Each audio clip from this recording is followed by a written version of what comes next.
As was mentioned, this era reflected a dramatic cultural shift for women.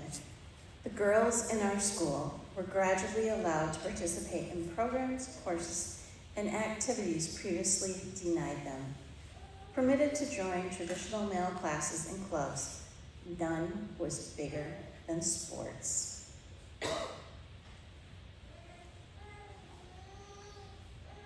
The untold story of the beginning history of girls' sports, Augusta, Wisconsin.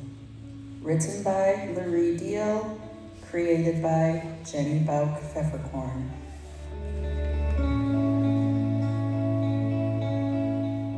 In 1970, I had graduated from the University of Wisconsin, La Crosse, and began teaching in Augusta in the fall. I was hired as the physical education teacher, grades kindergarten through 12th. My starting contract teaching in Augusta was $5,900 for the year. At the same time, I was also hired to be the cheerleading advisor for $150 per year. The girls at Augusta High School had one other option if they were looking for physical activity, and that was called the Girls Athletic Association. I became the advisor for the Girls Athletic Association, and a great number of girls were happy to participate. I was paid $150 to advise the GAA. The cheerleaders practiced after school and attended all basketball and football games.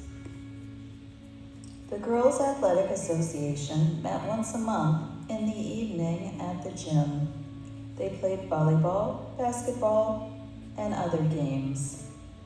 The GAA also scheduled playdates with other schools on a few Saturdays a year. This was the extent of the girls' participation in sports at the Augusta High School. In 1972, after teaching for the Augusta School District for 2 years, I got to know the other physical education teachers from the Dairyland Conference. We started to plan other sports for the girls at this time. The first team sport the girls were able to participate in was track and field. Then volleyball and basketball were added. I felt there was a great need for these activities for the girls, so I did this on my own with no pay. At first, the girls had no uniforms. In basketball, they taped numbers to their phi-ed pennies. They started playing other schools one time per year with no conference standing or conference trophies. They had volunteers officiate the games. The girls' track team was the first girls' team with warm-ups and uniforms. Those uniforms were then also used for volleyball and basketball. They were solid purple. The track team started traveling with the boys' team in 1972 and 73. Finally, in 1973, we started playing volleyball and basketball games in our conference. We played around 10 to 12 games in each season. We still used the track team's uniforms. We did not have home and away uniforms, only the solid purple track uniforms. We also added a limited gymnastics team and softball team. During these 2 years, I was paid $150 for all girls sports. This was not part of the contract. It was paid to me under the table, as the superintendent, Jim Larson, liked to call it.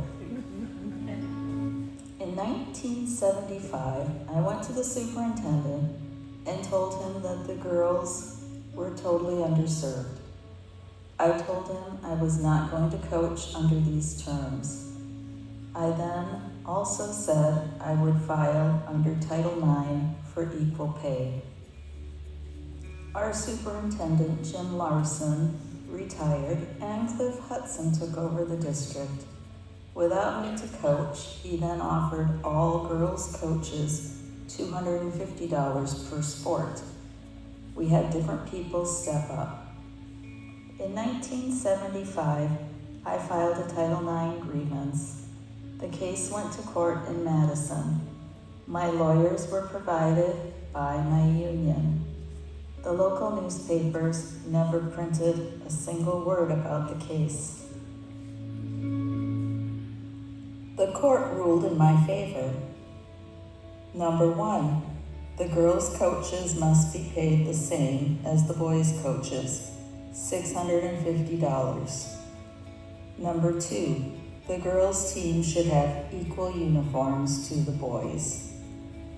Number 3, the girls should have equal time in the gym to practice. Number 4, officials needed to be hired.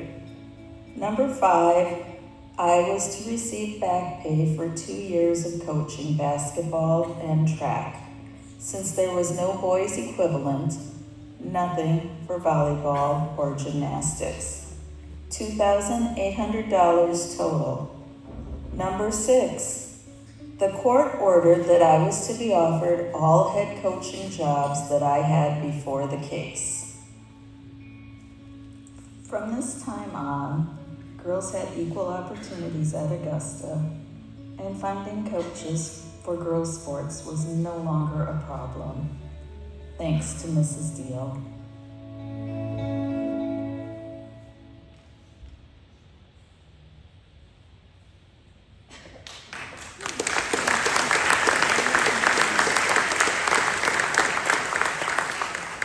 Big thank you to Jenny Bauch Pfefferkorn for putting together this piece and the previous one that you saw, and for Randy Remick for his narration one.